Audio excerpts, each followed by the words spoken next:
السلام عليك يا رسول الله السلام عليك حبيبي يا نبي الله السلام عليك يا رسول الله السلام عليك حبيبي يا نبي بسم الله والحمد لله والصلاة والسلام على رسول الله وعلى آله وصحبه ومن والاه. Assalamu alaikum wa rahmatullahi wa barakatuh. Inch'Allah ta'ala, nous allons parler, donc comme le titre de l'intervention l'indique, sur notre approche de la sunna du prophète sallallahu alayhi wa sallam, et donc pour une approche authentique de la sunna du prophète sallallahu alayhi wa sallam. Bien sûr, la sunna du prophète sallallahu alayhi wa sallam est une source législative pour tous les musulmans. C'est la deuxième source juste après le Coran. Ça, c'est une vérité incontestée, incontestablement. Il n'appartient pas à un musulman habité par la foi de remettre ceci en question. Mais là n'est pas le problème. Le problème, c'est l'approche de cette source. C'est comment comprendre cette source. Et là, effectivement, on peut constater une crise de pensée chez les musulmans dans l'approche de cette source, et cette crise se manifeste par l'apparition de trois tendances, de trois approches si on veut dire. La première, c'est une approche, donc on nous propose une approche très littéraliste, très rigoriste, qui s'arrête à la littéralité du texte, en abstraction de tous les éléments de la compréhension et des règles de la compréhension établies par les fondements du droit musulman, en abstraction des finalités du texte, al-maqasid, les objectifs du texte, en abstraction du contexte d'énonciation du texte. Deuxième courant ou tendance qui est totalement à l'opposé de celui-ci, des personnes qui se présentent de nos jours comme des spécialistes de l'islam, des intellectuels, des soi-disant modernistes, progressistes, qui appellent à une relecture totale des textes, même à une redéfinition des sources. Allez, il faut tout redéfinir. 14 siècles de patrimoine, on met tout de côté, et il faut une nouvelle relecture des textes, des lectures bien sûr complètement passionnelles, subjectives, qui ne respectent aucune règle. Et là pour eux, c'est le contraire, c'est que les règles n'ont plus de sens pour eux. La langue arabe n'a plus de règles. Les fondements n'existent plus. Et en fait, en général, c'est des personnes qui sont progressistes à mesure d'une reconnaissance médiatique, idéologique, intellectuelle et politique.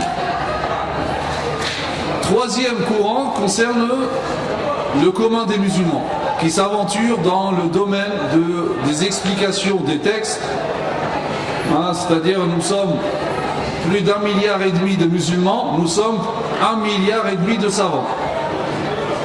Tout le monde, maintenant, c'est tellement banalisé la science, on prend les hadiths et on commence à s'aventurer dans l'explication des hadiths, les débats de fiqh,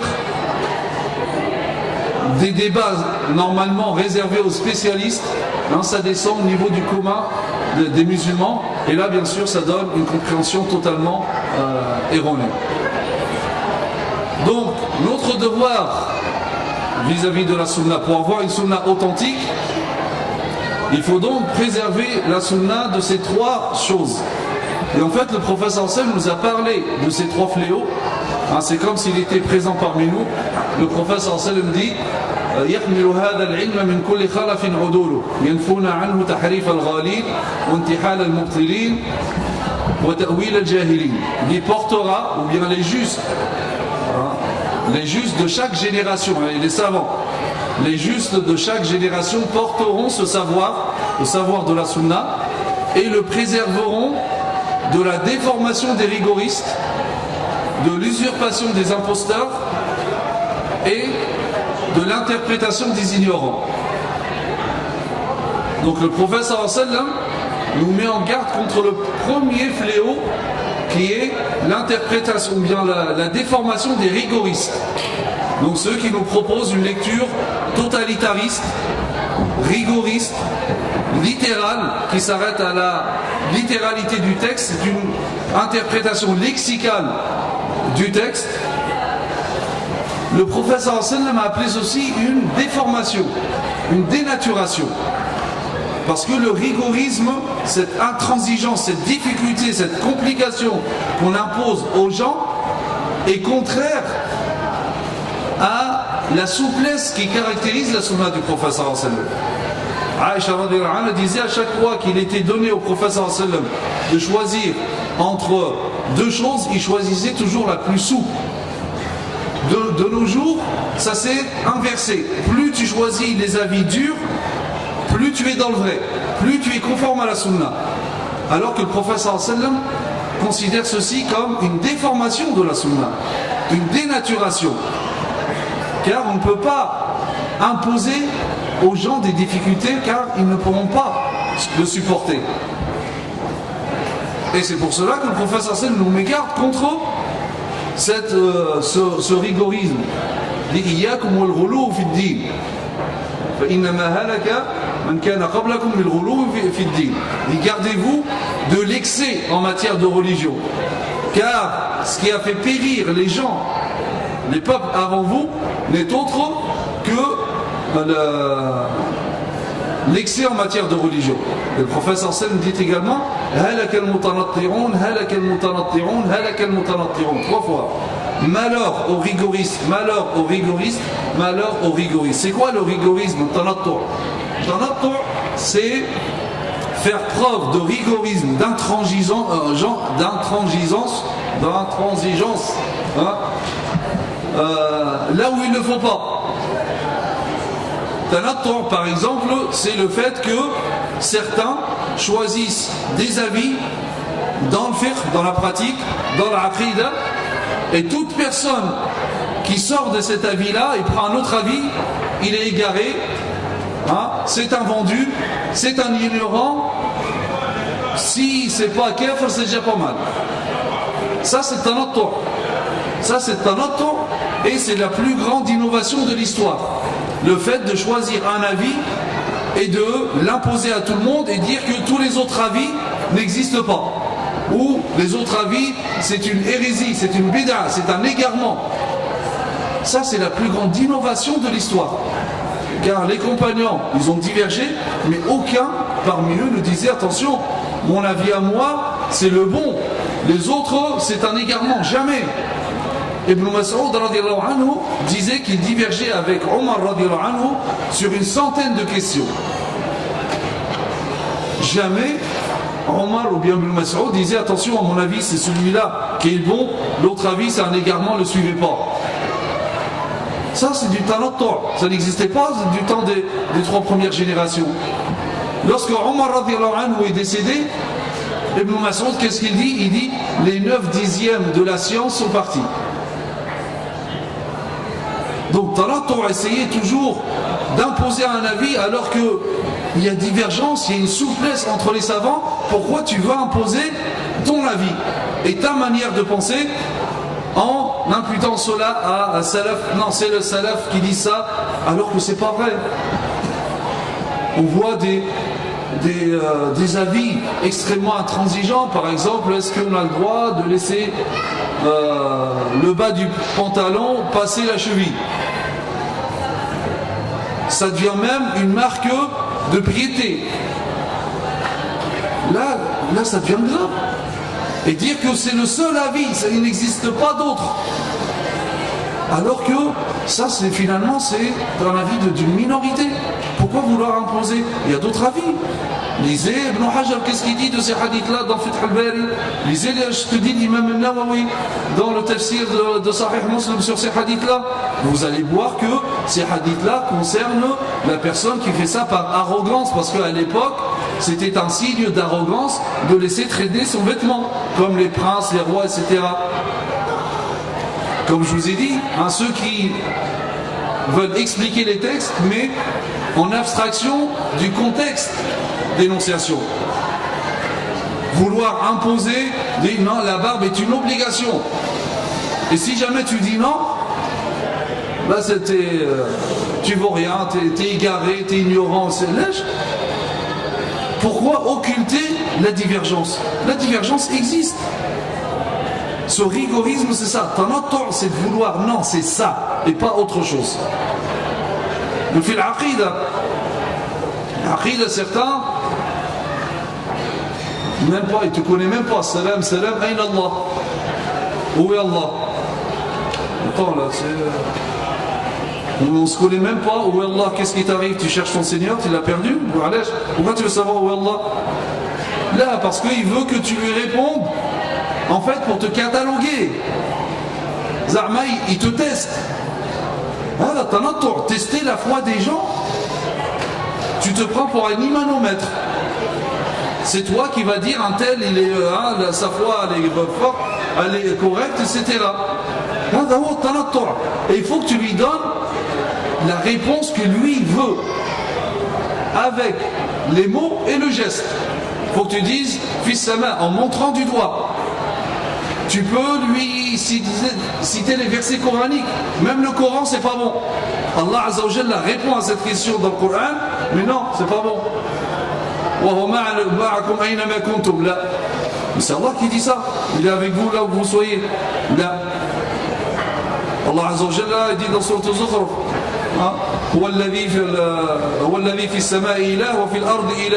c'est celui qui est un Dieu dans les cieux et un Dieu dans la terre ou sur la terre. Là, c'est pas bon. Il faut que tu dises fils sama, le doigt comme ça, car le prophète sallam faisait ça. Alors que il y a d'autres interprétations qu'a connu l'histoire musulmane. Pourquoi vouloir dire non, c'est ça? Je dis pas qu'on n'a pas le droit de dire ça si tu es convaincu de ça. Aucun problème, d'autres avant toi l'ont dit. Mais pourquoi vouloir imposer ton avis en disant que non, c'est la seule réponse possible? L'imam Shafi'i disait de son avis,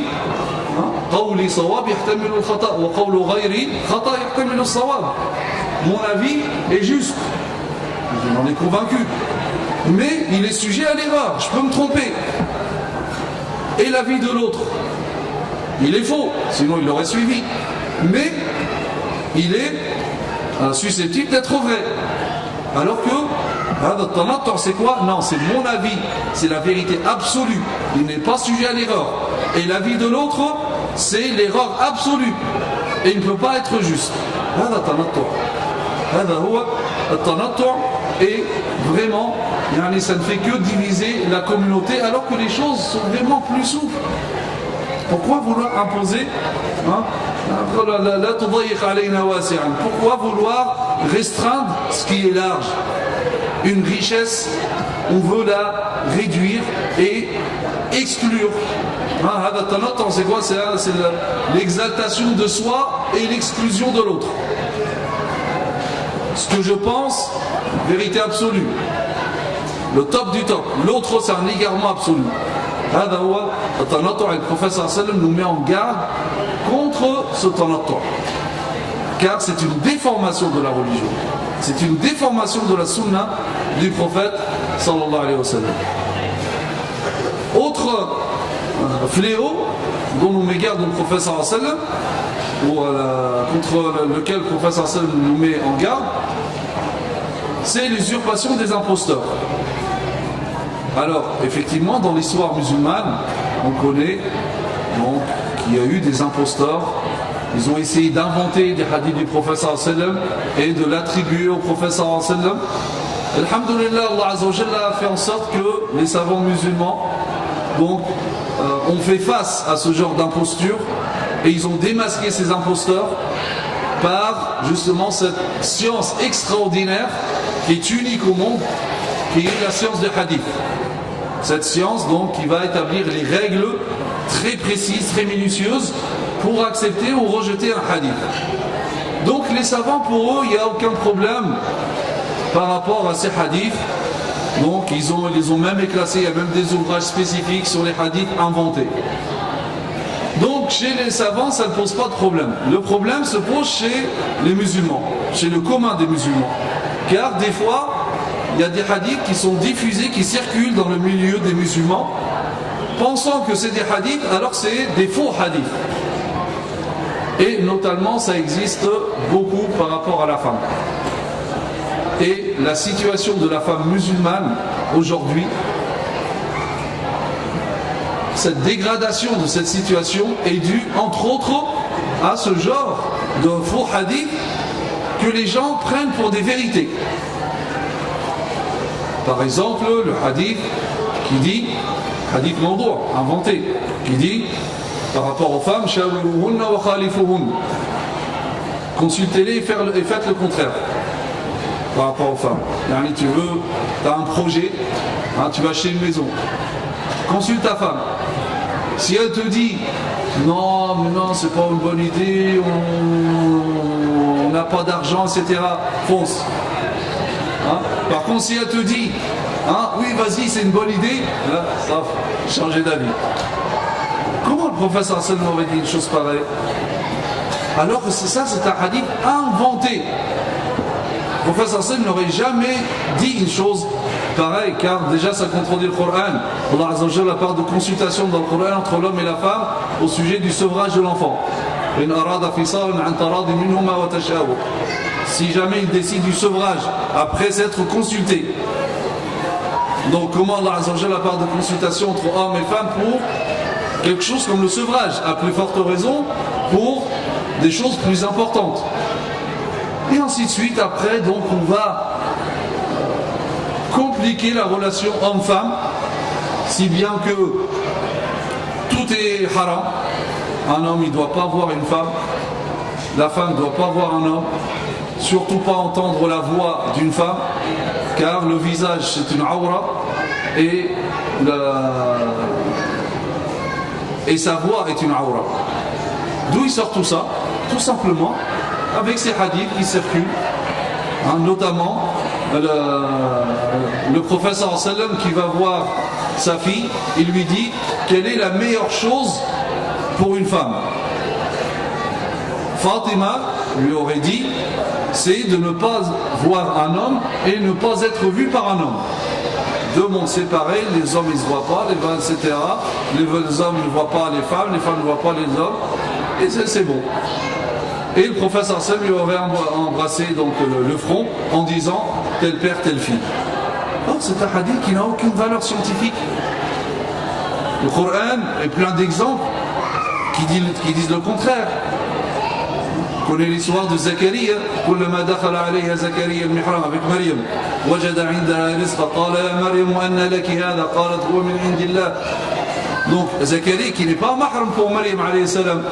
Pourtant donc il rentre la voir dans le temple, il trouve des fruits qui ne sont pas de saison et lui dit d'où viennent cela. Donc elle dit ça vient d'Allah Azza wa Jalla. Donc il la voit, elle le voit, ils discutent. L'histoire de Moussa alayhi salam qui voit deux femmes qui n'arrivent pas à abreuver leur troupeau. Il va les voir. Qu'est-ce que vous avez dit?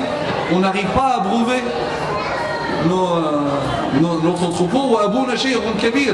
Et notre père est très âgé, il ne peut pas le faire lui-même. Donc Moussa alayhi salam, il a pris, il a abreuvé donc le troupeau. Ensuite il est revenu à sa place. Donc bien sûr, attention, il y a des règles.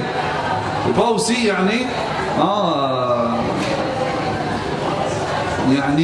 enlever toutes les règles de la pudeur. Là, Moussa alayhi salam, il n'est pas resté à côté de ses filles. Il leur dit alors donc comment tu t'appelles, c'est quoi ton tel, c'est quoi ton Facebook, etc. T'es belle. Là, on n'appelle pas ça. Il y a un juste milieu entre ceux qui veulent ouvrir les portes et là il n'y a plus de règles de pudeur, mais aussi ceux qui veulent fermer ces portes sous prétexte de précaution. Il y a un juste milieu entre les deux. Et donc certains vont interdire aussi à la femme de sortir. et condamne la femme à une mort intellectuelle et sociale.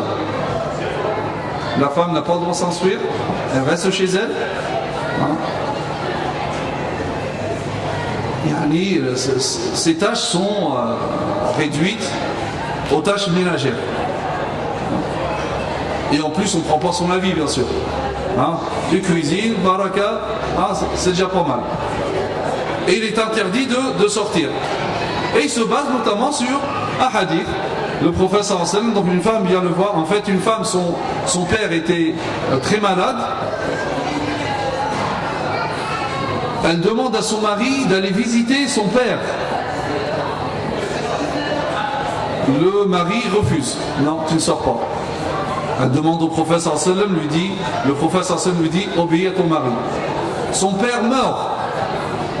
Elle demande quand même d'assister à salat al-janaza. Aller voir sa mère, quand même. Son père est mort. Son mari ne veut pas.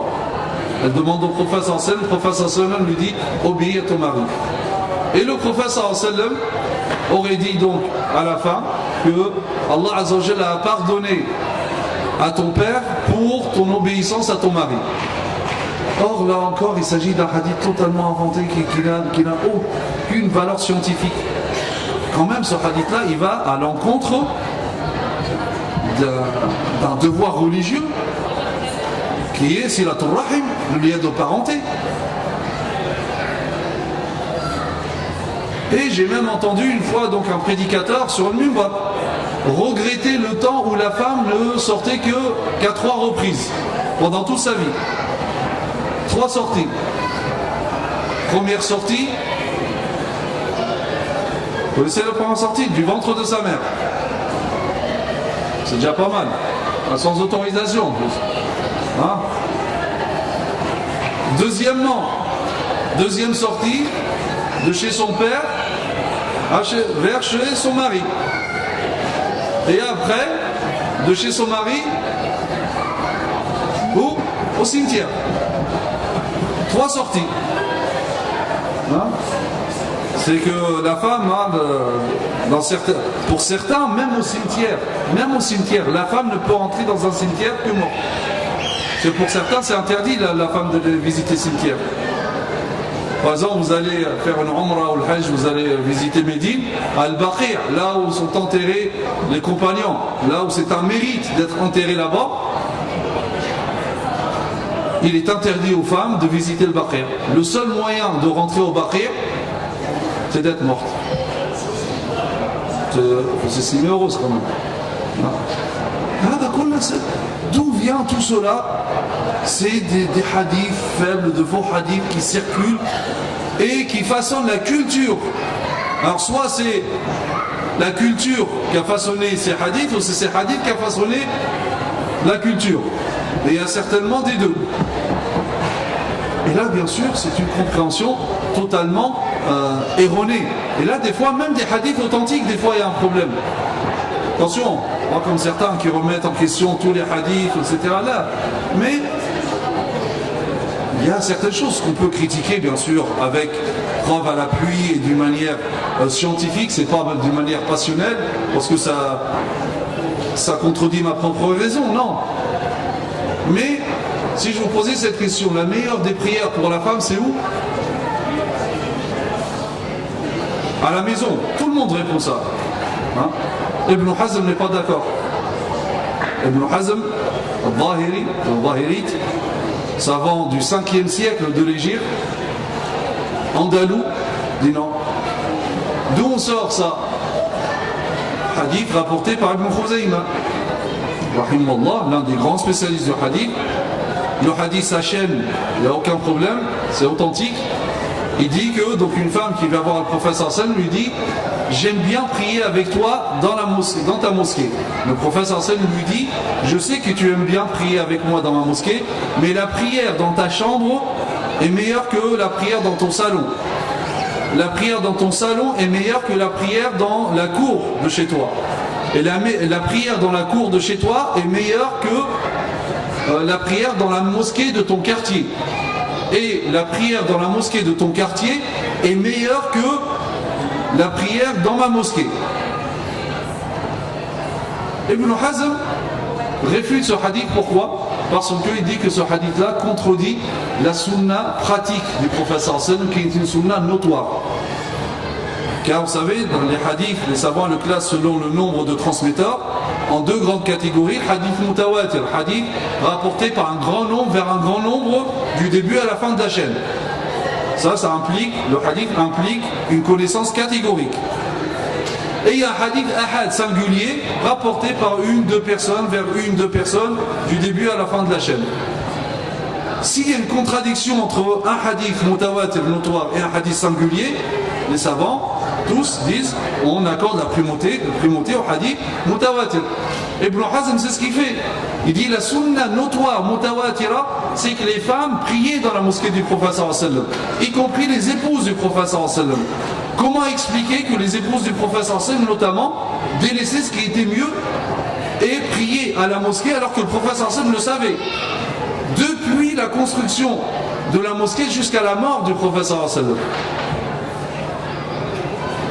Même l'irtikaf, le prophète sallallahu alayhi wa sallam faisait l'irtikaf, la retraite spirituelle, ses épouses le faisaient dans la mosquée après sa mort. Donc, ils n'ont pas appliqué ce hadith-là. Et donc, Ibn Hazm dit que la sunna mutawatira prime ici. Donc, les 27 degrés notamment, c'est le prophète sallallahu alayhi wa sallam qui dit que la prière à la mosquée est meilleure que la prière chez soi, donc, ou seul, de 27 degrés, donc ça s'applique à l'homme et à la femme. Ça c'est Ibn Hazm, et Muhammad Ghazali rahimahullah donc penche pour cet avis. Troisième fléau, c'est l'interprétation des ignorants.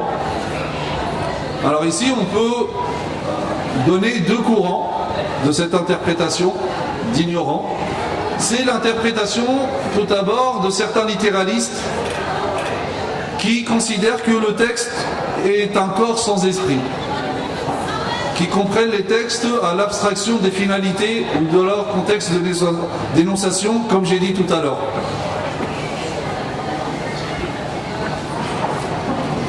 Par exemple, comme chaque année, je pense, vous le constatez, pour Zakat al-Fitr. Zakat al-Fitr, donc pour certains, Zakat al-Fitr, il faut la donner impérativement sous forme de sar. Sar, c'est 4 doubles poignées comme ça, d'orge, de dattes, de raisins secs ou de aqit, sorte de fromage asséché de l'époque. Pour certains littéralistes, il faut prendre que ça, que ces aliments-là. Donner la valeur monétaire comme le dit Abu Hanifa, Omar ibn Abd al-Aziz, le grand calife, Hassan al-Basri, al-Thawri et d'autres, là, ça c'est contraire à la sunna. Ah oui, ces savants, ils ne connaissaient pas c'est quoi la sunna. Abu Hanifa ignorait c'est quoi la sunna. Un petit peu d'humilité quand même, surtout, et de respect par rapport à nos savants. Là, c'est une compréhension littéraliste qui ne prend pas en considération l'objectif de la zakat. Est-ce que la zakat al-fitr a un objectif ou le prophète sallallahu alayhi wa sallam établit des lois comme ça, sans esprit, sans objectif?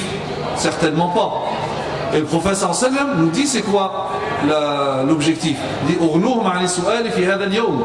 Épargnez-leur la mendicité ce jour-là. Ibn Abbas radiyallahu anhu dit que le prophète sallallahu alayhi wa sallam a établi la zakat tu'matan lil masakin, pour nourrir les pauvres.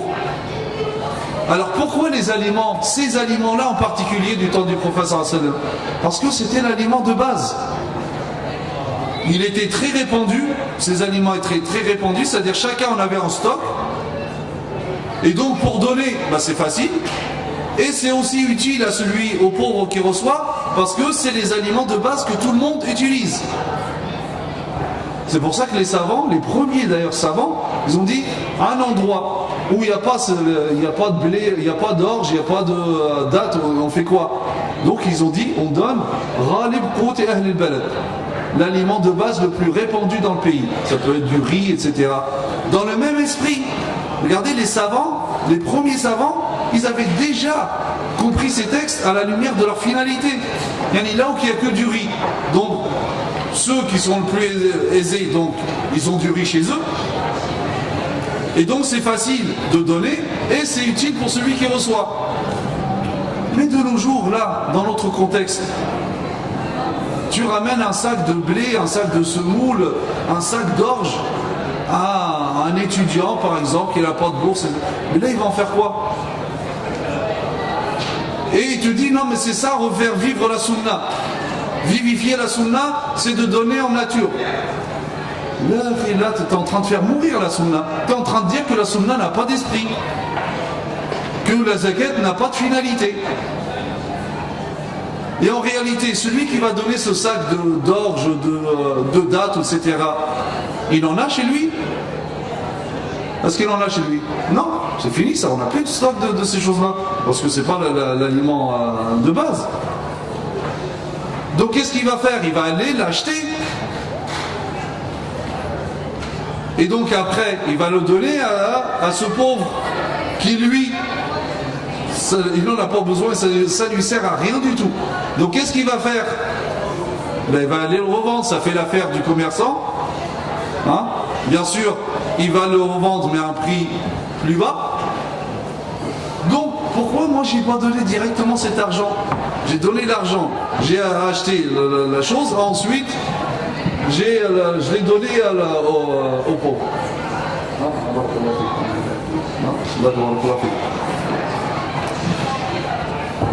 Donc ça c'est une compréhension littéraliste qui ne convient pas aux objectifs de la sunna du prophète sallallahu alayhi wa sallam. Certains diront, voilà pourquoi le prophète sallallahu alayhi wa sallam ne l'a pas établi directement en valeur monétaire. C'est pour les mêmes raisons. Pourquoi? Parce que la monnaie à l'époque était très très rare. À l'époque, qu'est-ce qu'ils auraient fait? Pour avoir la monnaie, ils auraient fait le contraire.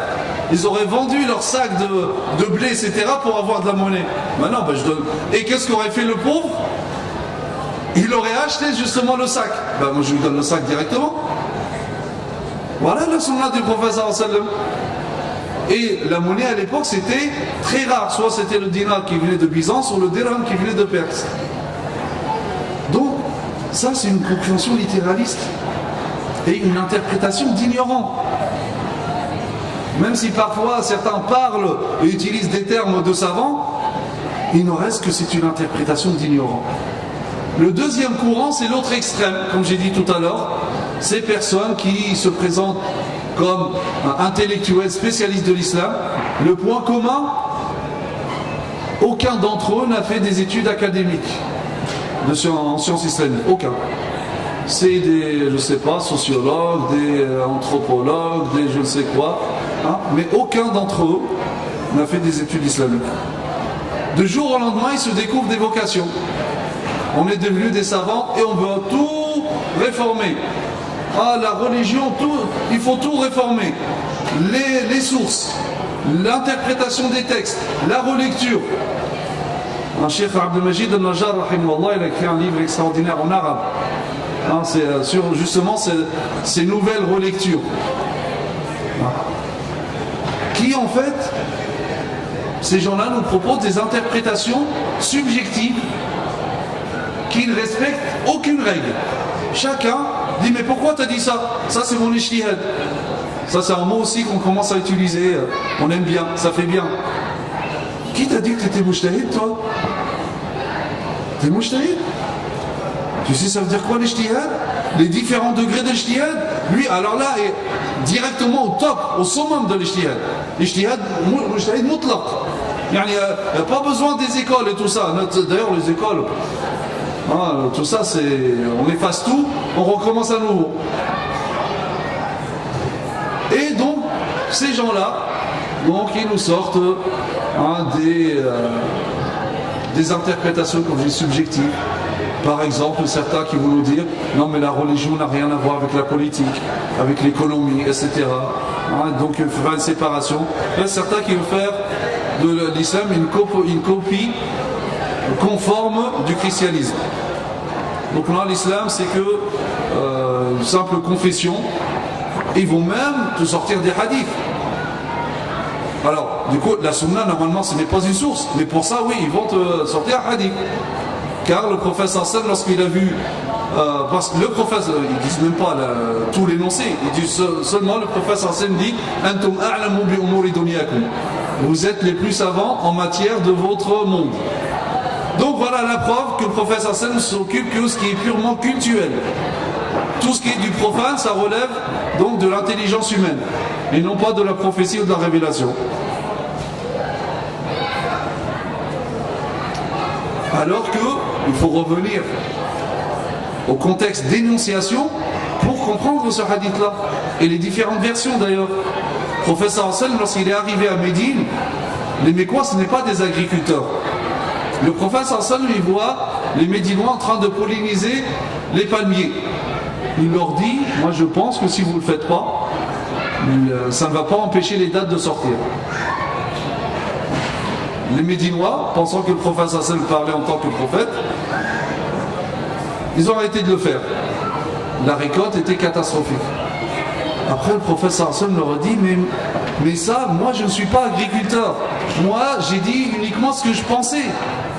Donc là le prophète sallam il n'a pas parlé en tant que prophète. Il dit, vous êtes plus spécialiste dans ça, moi je ne connais pas l'agriculture. Voilà le hadith. Alors que les autres, regardez comment ils veulent le transformer pour séparer le cultuel du profane. Hein? Ou d'autres, comme j'ai dit, ceux qui, les interprétations subjectives aussi, certains par exemple, qui vont même réfuter des hadiths carrément. Alors on réfute des hadiths parce que ça contredit la raison. Non, ça contredit la raison. C'est sa raison. Mais il a cette arrogance de croire que sa raison représente la raison humaine. Et on réfute des hadiths comme ça. Les sciences du hadith, comme j'ai dit, ces gens-là, il n'y a plus de normes. La langue arabe n'a plus de règles.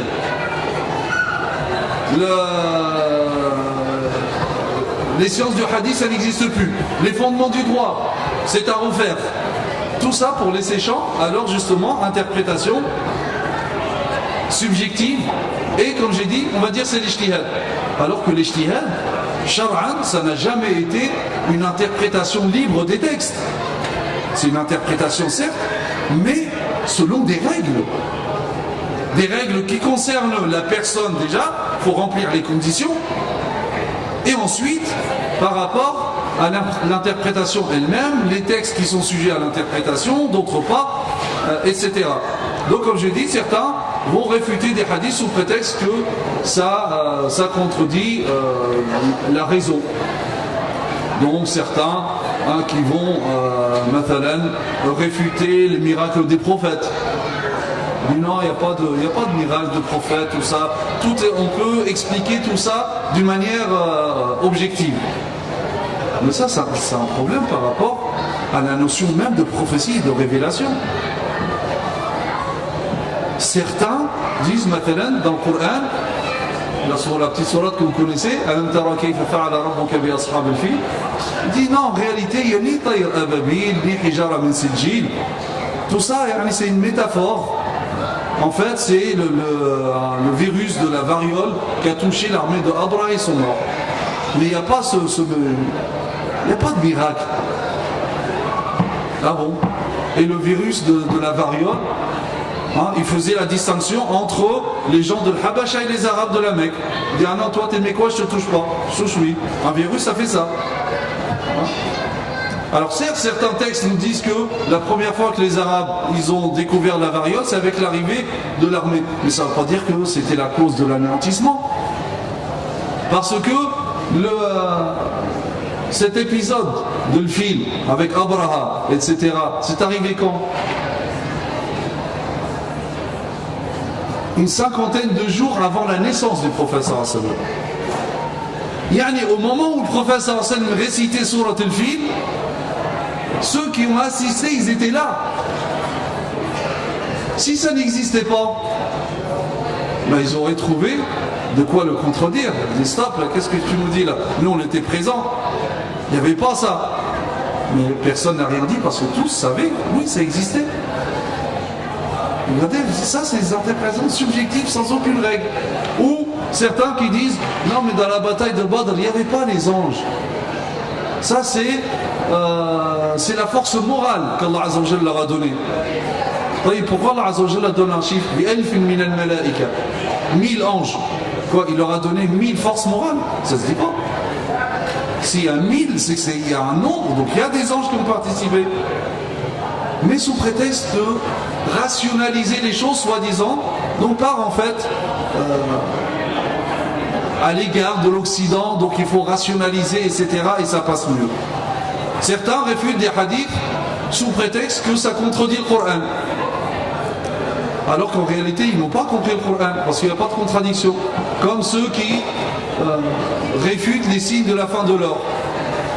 Ils disent non, il n'y a pas les signes. Ça n'existe pas. Pourquoi? Parce que ça contredit le Coran, car Allah Azza wa Jalla nous dit La ta'tikum illa baghta. Elle ne viendra à vous, l'or, que soudainement. Et elle est où la contradiction? Là, parce que donc on ne peut pas savoir, elle vient soudainement. Ça n'a rien à voir, comme le dit Muhammad ibn Ashur dans son tafsir. Il dit que ça c'est une réponse à ceux qui disent c'est quand l'heure. Il dit de toute manière vous ne pouvez pas la définir d'une manière précise car elle viendra soudainement. Mais Muhammad ibn Ashur il dit que ces signes-là, ces signes ils sont étalés dans le temps. Donc ils ne peuvent pas indiquer d'une manière précise l'heure. Donc l'heure viendra soudainement, certes, mais après l'accomplissement de ces signes. Elle est où la contradiction? La contradiction, elle est là, dans ta tête. C'est toi qui as un problème. Et sois un petit peu humble. Arrête d'être arrogant et penser que ta raison, c'est la raison humaine. D'autres, je ne sais pas, peut-être vous avez entendu, le hadith qui parle de la création. Donc il dit qu'Allah, le prophète dans le hadith rapporté par un musulman.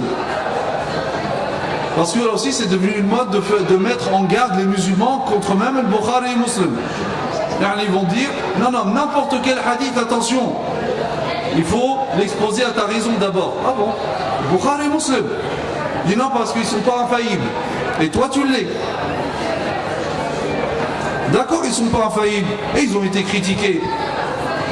Mais pour tomber sur un hadith qui n'est pas authentique de Bukhari et Muslim, Bukhari est sur 7000 hadiths, il faut se réveiller tôt quand même. C'est pas tous les jours. Donc faire douter les musulmans de leur source, c'est grave. Donc dans le hadith rapporté par Muslim, d'après Abu Huraira, et d'ailleurs celui qui est visé c'est Abu Huraira, donc on essaye de faire passer Abu Huraira comme quelqu'un de naïf, astaghfirullah, de bête, d'idiot, qui ne sait pas faire la distinction entre un hadith du prophète et un récit israélite. Soyez humble et étudiez un petit peu la vie d'Abu Huraira. Oui, il s'étonne parce que non, c'est pas possible, il connaissait 5000 et quelques hadiths, c'est pas possible. C'est pas possible. De nos jours, des savants en Mauritanie, ils connaissent beaucoup plus de choses par cœur qu'Abu Huraira. Cheikh Issam al-Bashir, qui est présent là parmi nous, lorsqu'on lui a posé la question combien de choses tu connais par cœur, il dit Himlay Ba'ir. 2 fois la charge que peut supporter un chameau. Par cœur. Ça dépasse de loin ce que connaissait Abu Huraira. Et les choses dans l'histoire comme ça, connaître par cœur, c'était répandu. C'est pas nouveau. Mais on veut nous faire douter d'Abu Huraira. Et notamment, donc on prend son hadith, il dit, le prophète sallallahu dit donc, le samedi Allah Azza wa Jalla a créé telle chose, donc il parle de l'univers, etc. Et le 7e jour, il a créé Adam, alayhi salam. Le vendredi, 7e jour, il a créé Adam. Certains donc disent, ça contredit le Coran, parce que le Coran parle de la création en combien de jours? En 6 jours. Donc, 7 jours-là, 6 jours-là, le hadith qui contredit le Coran, allez, on le rejette. Tu t'es pas posé la question, peut-être que l'imam Muslim, il connaît aussi le Coran, et quand il a relaté ce hadith-là, il avait aussi dans la tête les versets. Comme je dis, un petit peu d'humilité. Et en réalité, il n'y a aucune contradiction. Parce que le hadith dans les 6 premiers jours, il parle de la création des cieux et de la terre. Et Allah Azza wa Jalla dans le Coran, il parle des cieux et de la terre en 6 jours. Alors qu'on sait que Adam alayhi salam, il a été créé bien après. Donc, la création de Adam n'est pas contenue dans les 6 jours cités dans le Coran. Et donc, le hadith rajoute le vendredi. Donc, il n'y a aucune contradiction. Il y a quelqu'un aussi qui dit que le prophète sallallahu alayhi wa sallam, pour comprendre la sunna, le prophète sallallahu alayhi wa sallam a plusieurs casquettes, et c'est vrai. Le prophète sallallahu alayhi wa sallam, c'est le messager de Dieu, et ça c'est le cas prédominant, mais parfois il peut agir en tant qu'être humain, en tant que chef d'État, etc. Et il y a des choses qui sont spécifiques à lui. Quelqu'un a dit, pour donner, jusqu'à là il a raison, mais l'exemple qu'il va donner, c'est quoi? Il dit c'est comme le hijab dans le Coran. Donc c'est une spécificité pour les épouses du prophète sallallahu alayhi wa sallam. Et comme disait Ali ibn Abi Talib, kalimatu haqqin urida biha batil. C'est une parole vraie, mais qui sous-entend un mensonge. C'est quoi? Effectivement, le hijab, c'est spécifique aux épouses du prophète sallallahu alayhi wa sallam. Mais attention, que veut dire le terme hijab dans le Coran? Le Coran n'a jamais utilisé le terme hijab dans le Coran pour la tenue vestimentaire. Il a utilisé le terme khimar.